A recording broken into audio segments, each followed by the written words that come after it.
বিশ্ববিদ্যালয়ের পিকনিকের বাসে বিদ্যুৎপৃষ্ট হয়ে ৩ শিক্ষার্থীর মৃত্যু হয়েছে। এই ঘটনায় কমপক্ষে ১০ জন আহত হয়েছেন।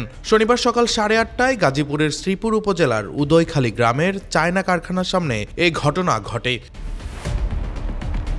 মৃত ৩ জন হলেন সাকিব, মাহিন এবং মুজাম্মেল। তারা সবাই ইসলামিক ইউনিভার্সিটি অব টেকনোলজি IUTর ৩য় বর্ষের শিক্ষার্থী। তাৎক্ষণিক আহতদের পরিচয় পাওয়া যায়নি।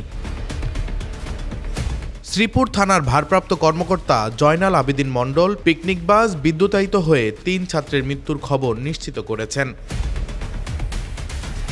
প্রত্যক্ষদর্শীরা জানান, গাজীপুরের বোর্ড বাজার এলাকায় ইসলামিক ইউনিভার্সিটি অব টেকনোলজি IUTর ৩য় বর্ষের ৪৬০ জন শিক্ষার্থী ওই এলাকার মাটির মায়া রিসোর্টে ৬টি BRTC দোতলা বাস এবং 3টি মাইক্রোবাস নিয়ে পিকনিকে আসেন। গাড়িগুলো তেলিহাটি ইউনিয়নের উদয়খালী গ্রামের একটি ঝুঁকিপূর্ণ হাই ভোল্টেজ বিদ্যুৎ লাইনের পাশ দিয়ে যাওয়ার সময় BRTCর 5টি বাস নির্বিঘ্নে পার হলেও সবশেষের বাসটি বিদ্যুতায়িত হয়।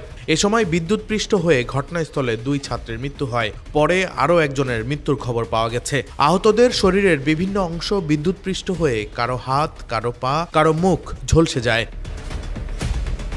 ময়মনসিংহ পল্লী বিদ্যুৎ সমিতির উপমহাব্যবস্থাপক খন্দকার মাহমুদুল হাসান জানান, ওই লাইনটি 11,000 ভোল্টেজের ছিল। সড়কের উপর দিয়ে বিদ্যুতের লাইন ক্রস করা অবস্থায় রয়েছে। একটি বাসকে সাইড দিতে গিয়ে দোতলা বাসটি একটু হেলে পড়ায় বিদ্যুৎপৃষ্ট হয়ে এই দুর্ঘটনা ঘটে বলে জানান তিনি।